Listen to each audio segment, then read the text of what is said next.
6:53 de la mañana y en nuestra habitual sección Médico en Casa nos acompaña el doctor Víctor Raúl Castillo, presidente de la Fundación Cardiovascular. Doctor, muy buenos días. Diana, muy buenos días a ti, al CED y a toda la audiencia del canal TRO y del noticiero. Es todo un logro lo que acaba de anunciar por vía Twitter el presidente de la República, Iván Duque, de aplazar el día sin IVA, teniendo en cuenta que usted ha sido uno de los precursores, no solo a nivel regional, sino a nivel nacional, de que este día se aplace con el fin de evitar esa propagación, ese contagio exponencial que estamos viviendo actualmente. Sí, yo creo que el día sin IVA, volverlo a repetir en estas condiciones de crecimiento de la pandemia no es algo lógico, y eso tampoco le va a ayudar a los comerciantes porque la gente ya está más consciente de que tiene que quedarse en la casa, etcétera. Se puede dejar para otro día. Creo que había problemas legales o jurídicos para poderlo aplazar, pero bueno, el presidente lo hizo y creo que era la decisión más razonable en estos momentos. Las recomendaciones, seguimos siendo enfáticos con el autocuidado, desde luego el uso de las caretas, el tapabocas. ¿Qué otras recomendaciones le podemos seguir dando a las personas en este momento para tratar de frenar esa curva de contagio que viene en ascenso? Sí, no, en esencia lo único que hay, lo mismo que hubo hace 100 años y lo mismo que ha habido en todas las pandemias, básicamente el distanciamiento físico, el uso de la máscara, la careta, el lavado de manos, los protocolos de reingreso a la casa, tener mucho cuidado porque hay que cuidar a la familia y la familia la cuidamos todos cuando tomamos todas estas decisiones.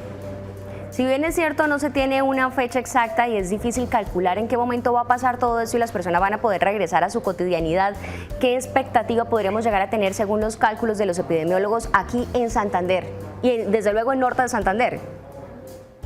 A ver, nosotros en el Gran Santander, Norte de Santander, vamos a tener el pico un poquito más tarde, muy posiblemente a final de agosto. En Bogotá, en Barranquilla, parece que en Barranquilla ya llegaron al pico. En Bogotá estarán en 2 semanas en el pico y nosotros posiblemente unas 3 semanas posteriormente.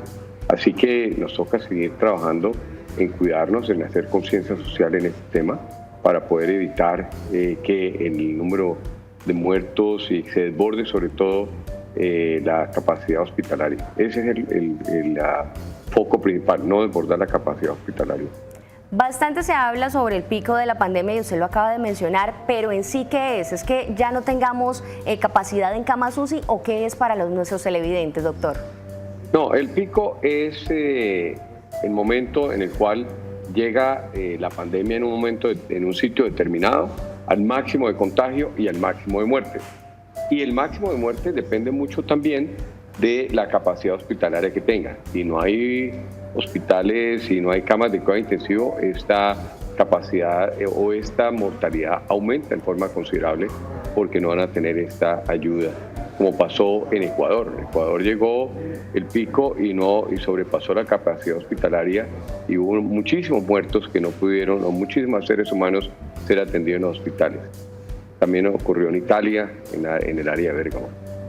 Doctor, y rápidamente, después de este pico de la pandemia, ¿qué se vendría para el Gran Santander?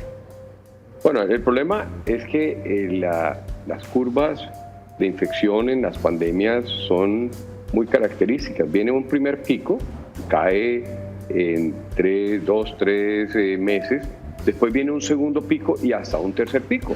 La única forma de cortarlo es haciendo una inmunidad generalizada con una vacunación.